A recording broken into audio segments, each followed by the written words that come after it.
நீங்கள் படப்பிடிப்பு தளத்தில் பார்த்து வியந்த சம்பவம் ஏதாவது முடியும் அந்த மாதிரி நடிப்பில்? சில பேர் இருந்திருக்காங்க. புள்ள நடிச்சு கூட சினிமாவில் இருக்கான்னு.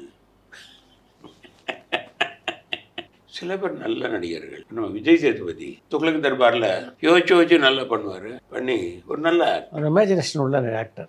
அதாவது எப்போவுமே ஒன்று தெரிஞ்சுங்க, எல்லாருமே காப்பி அடிப்பான், எல்லாமே இருக்கும். ஒரு செடி வளர்கிறதுக்கு தண்ணி வேணும், காற்று வேணும், வெளிச்சம் வேணும், உரம் வேணும். ஆனால் அது வளரும் போது காற்றாவோ வெளிச்சமாகவோ இந்த உரமாகவோ வளராது. பூ காய் கனியாக வளரும். அந்த மாதிரி ஒன்றுத்தை அடாப்ட் பண்ணி அதை வேறு மாதிரி கொடுக்கறது இருக்குல்ல, அப்போ அது ரொம்ப ஒரு வித்தியாசமான அந்த ஒன்று வரும். அந்த இது அவருக்கு இருக்குதுன்னு நான் நினைக்கிறேன். அவர் பண்ணும்பொழுது டைரக்டர் சொன்னாலும் இவங்க சொன்னாலும் அவங்க சொன்னாலும் நானா பட்டாக்கிற மாதிரி இன்னும் கேட்டு அது வேறு மாதிரி ஒன்று பண்ணுறது, அது ரொம்ப ரசிப்போம். அது மாதிரி உள்ளது பார்த்து வியக்கிறதுன்னா அப்படி விஜய் சேதுபதி.